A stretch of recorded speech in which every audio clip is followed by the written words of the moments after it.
안녕하세요. 저는 두 살 아들 한 명 키우고 있는 워킹맘입니다. 사는 곳은 경기도 수원시에 거주 중입니다. 저는 굉장히 내성적인 성격이라 부탁도 거절을 잘 못하고 아무리 내가 말해야 할 상황이 오더라도 꾹 참는 성격이랍니다. 이런 성격 때문에 부당한 일을 당하더라도 늘 당하고만 살았는데요. 그러다 보니 어느 순간은 다 놓게 되는 날이 오더라고요. 이런 저에게도 두 번 다시는 이렇게 살지 말아야지 라는 생각을 하게 된 때가 있는데요. 오늘 저의 이야기를 여러분들께 이야기하고자 합니다. 저와 남편은 10년 연애 끝에 결혼하고 아이가 바로 생기지 않아 고생을 많이 한 난임 케이스입니다. 둘 다 아무런 문제가 없는데도 불구하고 아이가 생기지 않아 시댁에서는 압박을 해왔고 시아버지나 시어머니가 몸에 좋은 한약들을 지어올 정도로 두 분 다 손주를 바라셨습니다.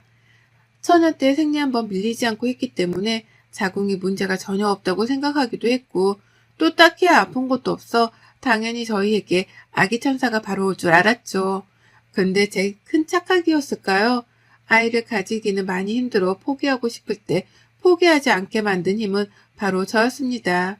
아이를 너무 좋아하는 저는 결혼해서 아이 한 명을 꼭 낳자라는 주의였고 남편은 아이가 없어도 괜찮다는 주의였습니다.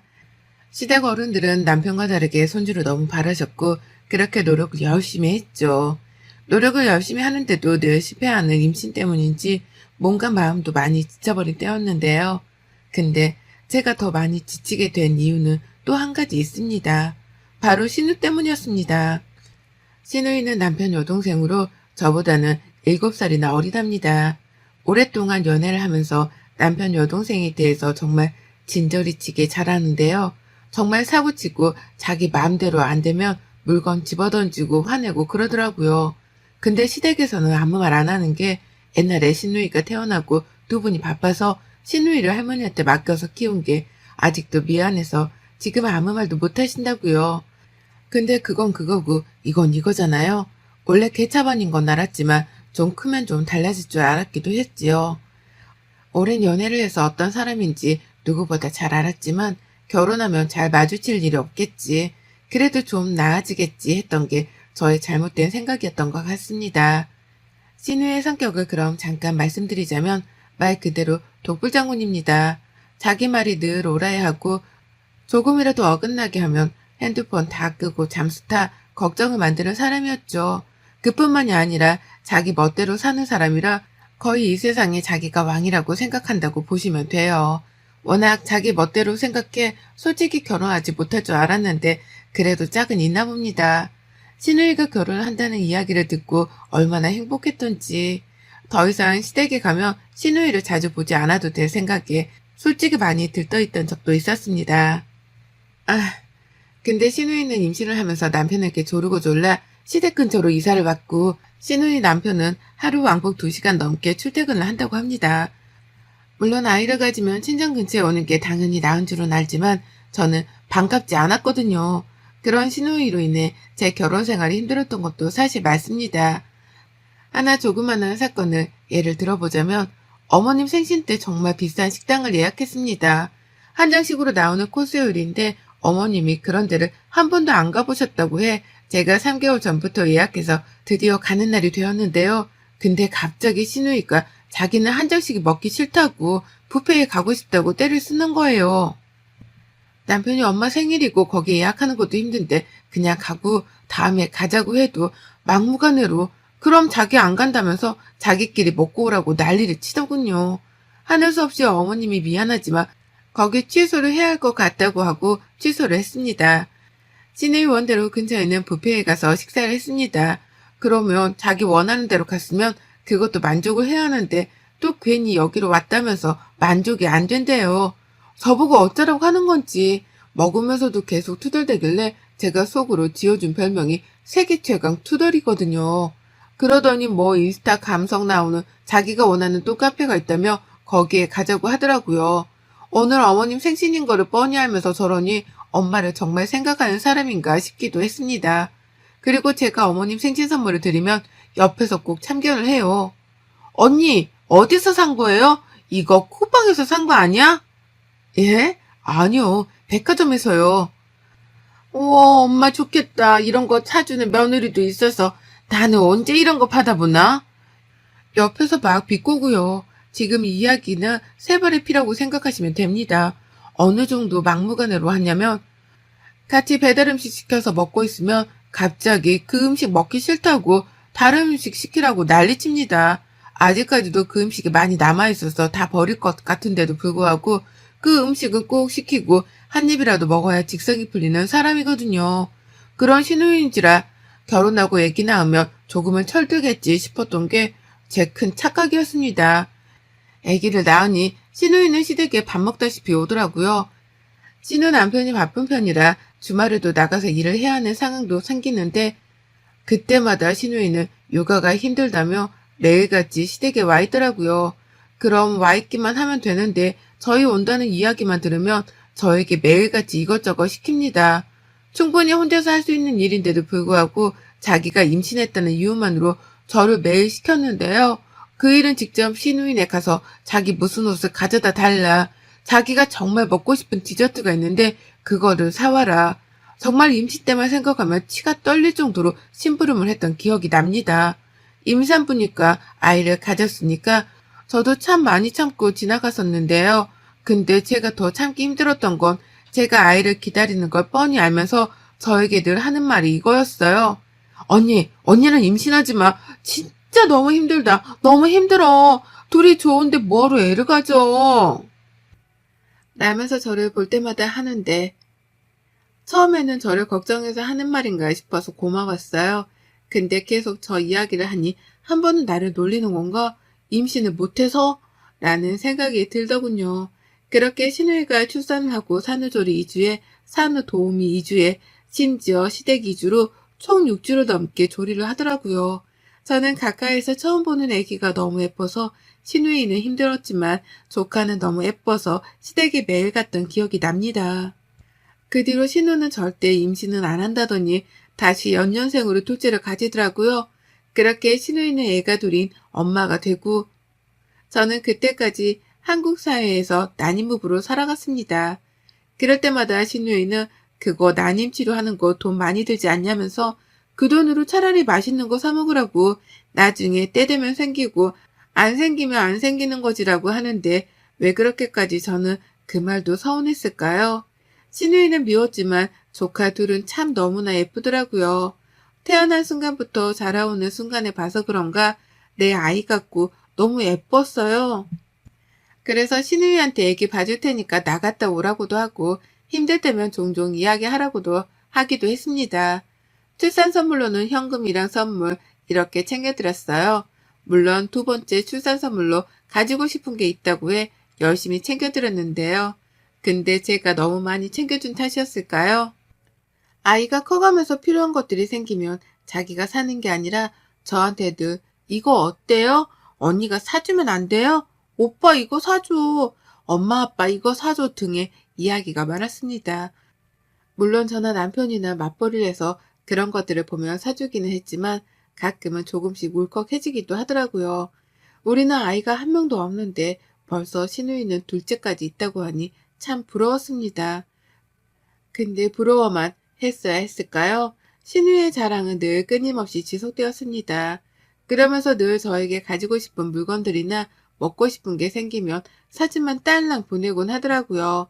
몇 번 정도는 그냥 말없이 사서 보내기도 하고 직접 포장해서 주고 나름대로 숙모의 역할을 다했다고 생각했습니다. 그럴수록 신우이의 만행은 도를 지나치더군요. 임신도 자꾸 실패하고 신우이까지 그러니 한동안 우울증에 많이 힘들어했습니다. 그리고 드디어 제가 그렇게 바라고 바라던 아기 천사가 저희를 찾아왔습니다. 병원에서 임신을 확인받았을 때 정말 세상을 다 가진 것 같았죠. 신우이도 당연히 가족이니까 축하해줄 줄 알았는데 처음에는 축하하더니 나중에 결국에는 본색을 드러내더군요. 입덧이 초반에 너무 심한 편이라 제대로 잘 먹지를 못해서 오히려 살이 빠졌거든요. 근데 제가 딱 먹을 수 있는 것만 괜찮아서 그것만 먹곤 했거든요. 신우이가 근데 갑자기 그 음식이 먹기 싫었던 것 같아요. 저보고 언니 너무 유난 아니에요? 아무리 입덧이 심해도 그렇지. 나 그거 정말 먹기 싫은데. 라고 하니 남편이 옆에서 막 뭐라고 하더라고요. 너 임신 때를 생각해보라면서 하니까 시누이는 또 씩씩대더니 독불장구 같은 성격이 나와서 자기 집에 가겠다고 하더라고요. 남편이 그만 좀 오고 빨리 가라고 하니 울면서 자기 집으로 가는 걸 보며 솔직히 뭔가 통쾌하긴 했어요. 우리 시누이 임신했을 때 진짜 말도 못했어요. 매일같이 자기 먹고 싶은 거 안 먹으면 삐지기 일쑤였고 당연히 그땐 임신했으니까 시누이 위주로 외식도 하고 그랬거든요. 그때마다 저에게 했던 말이 뭔지 아세요? 언니는 아직 임신을 안 해봐서 입덧이 얼마나 힘든지 모르겠다. 나는 진짜 너무 힘들어서 이 음식만 먹어야 돼요. 했거든요. 근데 막상 제가 입덧을 하니 왜 이렇게 유난이라고 자기 때를 생각 못하는 것 같더라고요. 그래도 저는 그렇게 기다렸던 아기 천사가 찾아와서 얼마나 기쁜지 모르겠더라고요. 시누이가 그런 것도 싹 잊고 말이에요. 또 임신하니 시댁에서 하는 대우도 달라지고 시누이도 함부로 못하니 솔직히 너무 살 것만 같았습니다. 그 뒤로 행복은 지속되는가 했습니다. 기형아 검사에서 다시 한번 검사를 해보라는 소견이 나와서 대학병원에 가라고 하더라고요. 다운 증후군이 혹시 의심되는데 아닐 수도 있으니 큰 병원에 가서 검사를 해보라니 정말 그때만 생각하면 아직도 아찔합니다. 그 이야기를 듣고 얼마나 울었던지 혹시 우리 아이가 그러면 어떡하지? 중간에 혹시라도 장애가 있다는 사실을 알면 유산을 할 수도 있다고 했지만 어떻게 지금까지 품어온 아이인데 그럴 수 있을까요? 검사를 하기 전까지 울고만 지냈던 것 같아요. 그런 저를 보고 시어머니가 제가 잘 먹는 요리를 만들어 주신다고 집으로 우선 오라고 하시더라고요. 남편과 퇴근하고 시댁으로 건너갔습니다. 다들 걱정하지 말라고 하지만 제 귀에는 그게 잘 들어오지 않더라고요. 근데 시누이가 갑자기 저보고 언니 뭘 고민해요. 당연히 장애가 있으면 안 낳는 게 맞는 거예요. 우리 오빠 고생시킬 일 있어요? 라고 하는데 순간 저도 모르게 시누이 뺨을 때렸습니다. 정말 순간적으로 지금까지 쌓아온 감정들이 터져 시누이 뺨을 때리니 시누이가 놀란 눈으로 저를 쳐다보고 남편은 너는 내가 진짜 동생이란 게 언니 위로는 못해주망정 그딴 얘기나 하고 있냐? 네 자식이면 지우라는 말이 나올 거야? 맞을만 했어. 이번에 네가 도를 지나쳤어. 라고 하니 그때부터 시누이는 엄마, 아빠, 오빠랑 언니가 나를 저렇게 한다고 울고불고 쌩 난리를 쳤습니다. 시어머니, 시아버지는 어떻게 해야 할지 몰라 발만 동동 구르고 있고 저는 그 자세로 시누이한테 한마디 했습니다. 아가씨, 지금까지 아가씨 동생 같고 어릴 때부터 봤기 때문에 많이 참았어요. 아가씨 독불장군인 거 모르고 결혼한 거 알고 어린 나이에 시집가서 아이 둘 낳으면서 그것도 많이 안쓰러워 잘 챙겨주려고 늘 노력했고 조카들도 정말 내 자식들처럼 너무 예뻐한 거 알 거예요. 내가 얼마나 임신하고 싶어 했는지 알면서 아이를 지우라는 말을 어떻게 그렇게 아무렇지 않게 해요? 그게 지금 나한테 할 소리예요? 라고 말하니 시누이는 아무 말도 못하고 그래도 왜 때리냐면서 자기가 만만하냐면서 또다시 울기 시작하더라고요. 내가 지금 더 말을 못해서 그렇지 아가씨 하는 행동 어디 가면 정말 따돌림 당해요. 나니까 그냥 가만히 있는 거지. 안 그래요? 지금 아가씨 하는 행동은 꼭 유치원 7살인 느낌이 들어요. 자기가 싫으면 화내고 자기 뜻대로 안 되면 버럭 화내고 난리치고 지금 조카들이랑 아가씨 행동이 뭐가 다른데요? 말해봐요. 왜 아가씨가 친구들이 없는 줄 알아요? 아가씨의 그런 행동들 때문에 다 떠나는 거예요. 솔직히 시누이 친구도 많이 없거든요. 자기 말로는 결혼식 때도 자기가 진짜 친한 친구들만 불렀다는데 제가 보기에는 진짜 친구가 없는 것 같아 보이더라고요. 저렇게 자기만 알고 오냐오냐 컸는데 누가 저런 사람과 친구하고 관계를 이어가겠어요? 더 이상 그 자리에 있지 못할 것 같다 시부모님께 죄송하다는 말씀드리고 그대로 집으로 왔습니다. 그 다음날 시어머니가 전화를 해오셨어요. 얘야 미안하구나. 우리가 너무 오냐오냐 키워서 그런 거니 네가 이해 좀 해주렴. 어제 너희가 하고 나서 우리가 충분히 많이 뭐라고 했으니 자기도 아마 느낄 게 있을 거야. 라고요. 네, 어머님. 이라고 했는데도 신우의 말들이 자꾸만 맴돌아서 어찌할 바를 모르겠더라고요. 그 뒤로 검사를 진행했고 결과가 나오는데 일주일 정도 시간이 걸린다고 해 회사에 미뤄왔던 휴가를 내고 집에서 쉬고 있었습니다. 갑자기 띵동 하는 소리가 들리더니 신우이가 찾아왔더라고요. 또 어떤 염장을 지르려고 하나 싶어가지고 문을 열어줬습니다. 그러더니 갑자기 저보고 대뜸 언니 그 유모차 있죠? 그거 좀 나 좀 빌려줘요. 잠깐 쓸게요. 라고 하는 거예요. 친구가 저 임신했다는 이야기 듣고 애기용품 미리 사놔야 애기 건강하게 큰다면서 진짜 비싼 유모차 선물한 게 있거든요. 근데 그거를 저희 집에 왔다가 본 것 같아요. 대뜸 유모차를 빌려달라니 황당하잖아요. 아니 갑자기 유모차를 왜 빌려달라고 해요? 아가씨 유모차 있잖아요. 근데 언니 거 그거 비싼 거잖아요. 이번에 조리원 동기 모임 나가는데 나도 좀 좋은 거 하고 싶어서 그래요. 미안한데 안 될 것 같아요. 아직 아이 태어나지도 않았고 친구가 저 쓰라고 준 건데 빌려줬다는 거 알면 얼마나 서운하겠어요. 미안해요. 아, 정말 언니.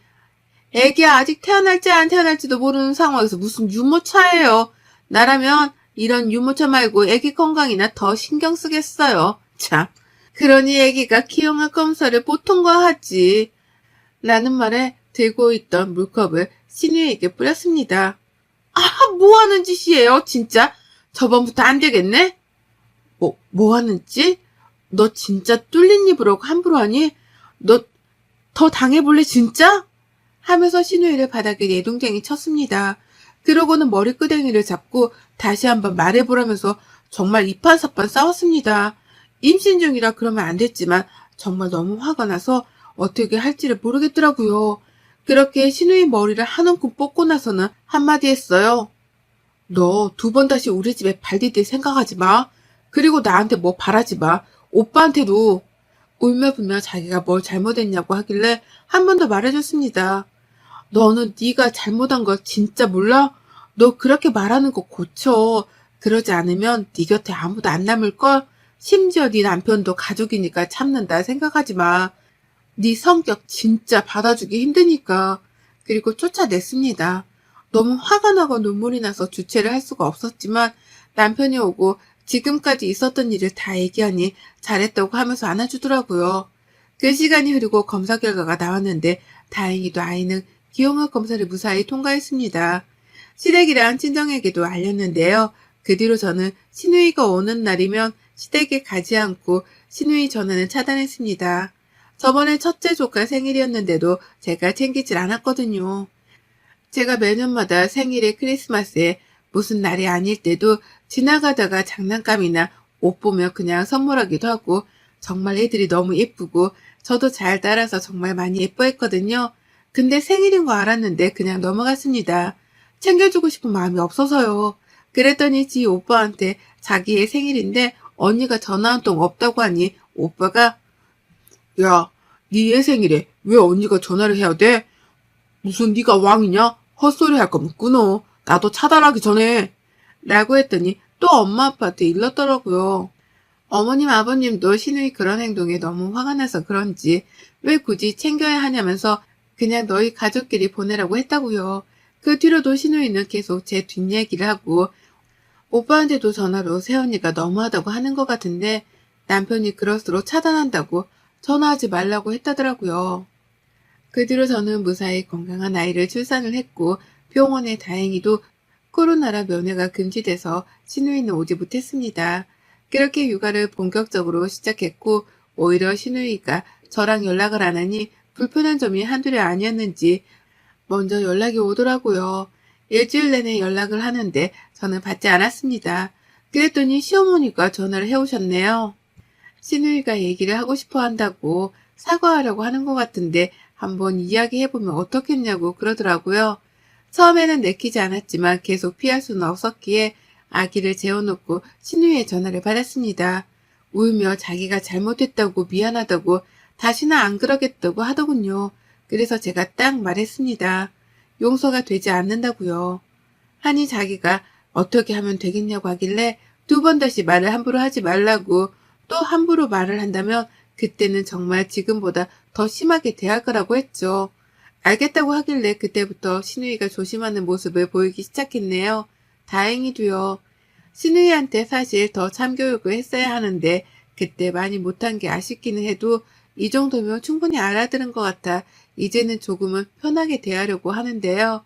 지금은 저만 보면 말을 전처럼 하지 않고 조심하는 게 보여 저도 편하게 대하려고 노력하고 있는데 잘 안 되네요. 사실 저는 용서하고 싶지 않지만 제가 남편이랑 사는 한은 신우이를 안 보고 살 수 없으니 그냥 저냥 지내려고 하네요. 저희 시누이 얘기 어떠셨나요? 여러분들도 그런 시누이가 있겠죠? 저는 정말 묵은 체증이 내려가는 것 같았습니다. 이제 우리 아이 육아하는 데만 전념하려 합니다. 여러분들의 시댁 이야기는 어떤가요? 여러분의 생각은 댓글로 남겨주세요. 오늘도 시청해 주셔서 정말 감사합니다.